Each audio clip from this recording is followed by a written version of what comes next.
વિકલ્પ 1 કેલ્વિન ખાલી જગ્યાનો એકમ છે. જવાબ બી તાપમાન. દબાણનો એકમ પાસ્કલ છે, બળનો એકમ ન્યૂટન છે અને પાવરનો એકમ વોટ છે. વિકલ્પ 2 નીચેનામાંથી કયું એક કોષીય સજીવનું ઉદાહરણ છે? જવાબ ડી એ અને બી બંને. અમીબા પણ એક કોષીય છે અને પેરામીશિયમ પણ એક કોષીય છે. અમીબા એ અનિયમિત આકારનું સૂક્ષ્મજીવ છે અને પેરામીશિયમ એ ચપ્પલ આકારનું સૂક્ષ્મજીવ છે. વિકલ્પ 3 રુધિર એ ખાલી જગ્યા પ્રકારની પેશી છે. જવાબ બી પ્રવાહી સંયોજક પેશી. રુધિર એ પ્રવાહી સંયોજક પ્રકારની પેશી છે અથવા તો જોડાણ પેશી છે. વિકલ્પ 4 પાચન માર્ગનો સૌથી પહોળો ભાગ કયો છે? જવાબ બી જઠર. પાચન માર્ગનો સૌથી પહોળો ભાગ જઠર છે. નાનું આંતરડું છે તેની લંબાઈ કેટલી હોય છે? તો નાના આંતરડાની લંબાઈ 7.5 મીટર હોય છે અને મોટા આંતરડાની લંબાઈ 1.5 મીટર હોય છે. વિકલ્પ 5 હૃદયના સતત ધબકવાની ક્રિયાનું નિયંત્રણ ખાલી જગ્યા દ્વારા થાય છે. જવાબ ડી લંબમજ્જા. લંબમજ્જા દ્વારા હૃદયના ધબકવાની ક્રિયાનું નિયંત્રણ થતું હોય છે. વિકલ્પ 6 પિત્તરસનો સંગ્રહ કરતું અંગ કયું છે? જવાબ ડી પિત્તાશય. પિત્તાશય છે એ પિત્તરસનો સંગ્રહ કરે છે. પિત્તરસ ઉત્પન્ન કોણ કરે છે? તો પિત્તરસ ઉત્પન્ન યકૃત દ્વારા થાય છે. વિકલ્પ 7 રુધિરનું પ્રવાહી માધ્યમ કયા નામથી ઓળખાય છે? જવાબ એ રુધિરરસ. રુધિરનું પ્રવાહી માધ્યમ રુધિરરસ તરીકે ઓળખાય છે. વિકલ્પ 8 ઇન્સ્યુલિનનો સ્ત્રાવ પીરતું અંગ કયું છે? જવાબ એ સ્વાદુપિંડ. સ્વાદુપિંડ દ્વારા ઇન્સ્યુલિનનો સ્ત્રાવ થતો હોય છે. જો સ્વાદુપિંડ દ્વારા ઇન્સ્યુલિનનો સ્ત્રાવ થતો ઓછો થઈ જાય તો આપણને ડાયાબિટીસ નામનો રોગ થાય છે. વિકલ્પ 9 ફેફસામાંથી ઓટોયુક્ત રુધિર હૃદયના કયા ભાગમાં જાય છે? જવાબ બી ડાબા કર્ણકમાં. ફેફસામાંથી જે ઓટોયુક્ત રુધિર બને છે એ હૃદયના ડાબા કર્ણકમાં સૌપ્રથમ જાય છે. વિકલ્પ 10 મનુષ્યની આંખમાં વસ્તુનું પ્રતિબિંબ કોના પર રચાય છે? જવાબ સી નેત્રપટલ. વસ્તુનું પ્રતિબિંબ એ નેત્રપટલ ઉપર રચાતું હોય છે. 11 કયો નરજાતીય અંતઃસ્ત્રાવ છે? જવાબ ડી ટેસ્ટોસ્ટેરોન. ટેસ્ટોસ્ટેરોન છે એ નરજાતીય અંતઃસ્ત્રાવ છે જે શુક્રપિંડ દ્વારા ઉત્પન્ન થાય છે. ઇસ્ટ્રોજન અને પ્રોજેસ્ટેરોન આ બંને અંતઃસ્ત્રાવ માદા જાતીય છે કે જે અંડપિંડ દ્વારા ઉત્પન્ન થાય છે. વિકલ્પ 12 પક્વાશય એ કયા અંગનો શરૂઆતનો ભાગ છે?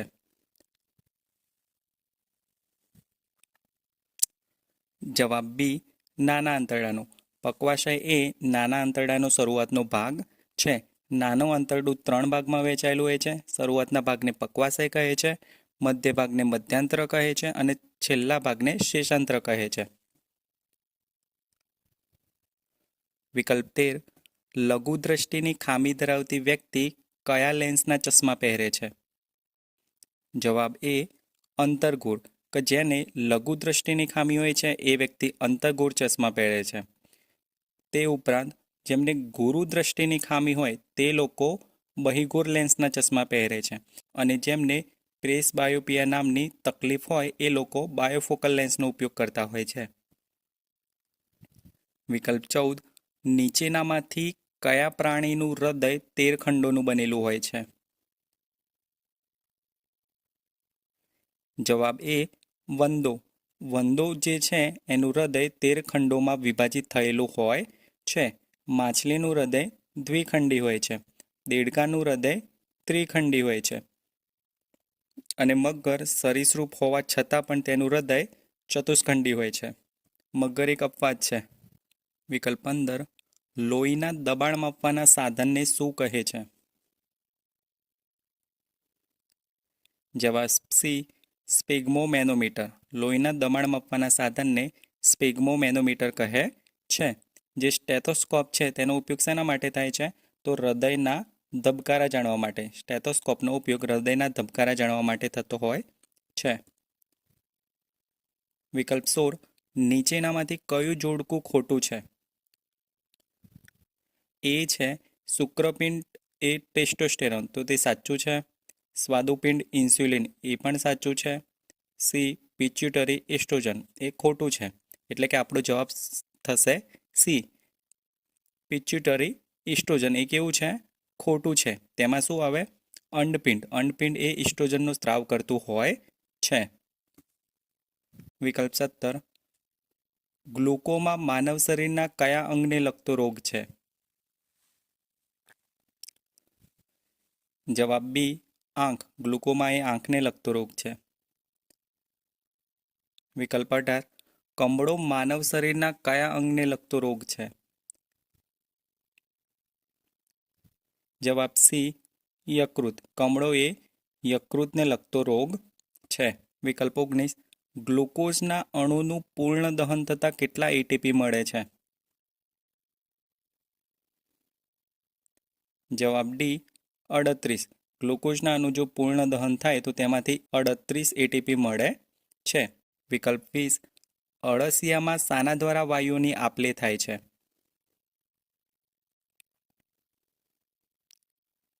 જવાબ ડી ત્વચા. અળસિયામાં ત્વચા દ્વારા વાયુઓની આપ-લે થાય છે. એટલે કે અળસિયું એ ત્વચા દ્વારા શ્વસન કરતું હોય છે. વિકલ્પ 21. મનુષ્યના રક્તકણોનું આયુષ્ય કેટલા દિવસનું હોય છે? જવાબ ડી 120 દિવસ. મનુષ્યના જે રક્તકણો હોય છે તેમનું આયુષ્ય 120 દિવસનું હોય છે. જ્યારે શ્વેતકણનું આયુષ્ય 2 થી 3 દિવસનું હોય છે. અને ત્રાકકણોનું આયુષ્ય 7 થી 10 દિવસનું હોય છે. જો આપણા શરીરમાં ત્રાકકણનું પ્રમાણ ઘટી જાય તો તે ડેન્ગ્યુ તરફ ઇશારો કરતું હોય છે. વિટામિન એની ઉણપથી કયો રોગ થાય છે? જવાબ એ રતાંધરાપણું. વિટામિન એની ઉણપથી રતાંધરાપણું નામનો રોગ થાય છે. વિટામિન બીની ઉણપથી બેરી રોગ થાય છે. વિટામિન સીની ઉણપથી સ્કર્વી રોગ થાય છે. અને વિટામિન ડીની ઉણપથી સુક્તાન રોગ થાય છે. આગળ વિકલ્પ 23. આયોડિનની ઉણપથી કયો રોગ થાય છે?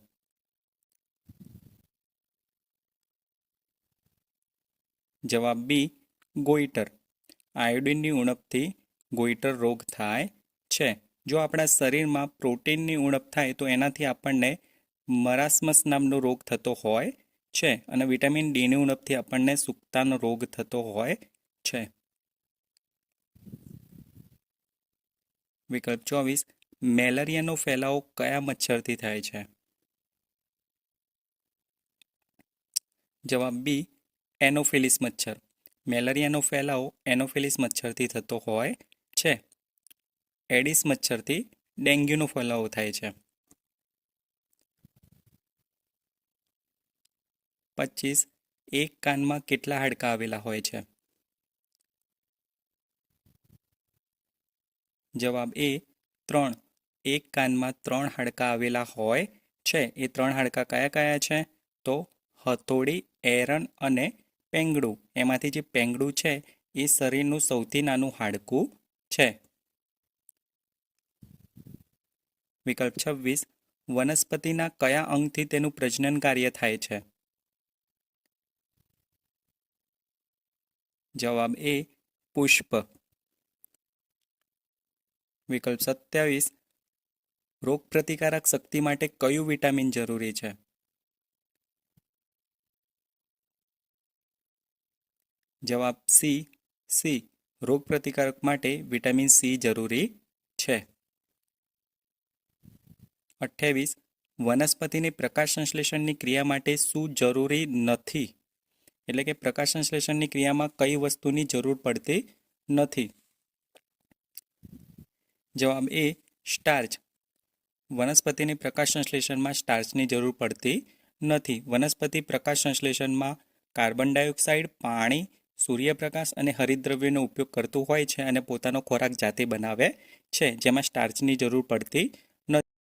વિકલ્પ 28. જ્યારે પ્રવાહીને ઠંડુ પાડતા ઘન અવસ્થામાં રૂપાંતરણ પામે છે તેને શું કહે છે? જવાબ બી ઘનીકરણ.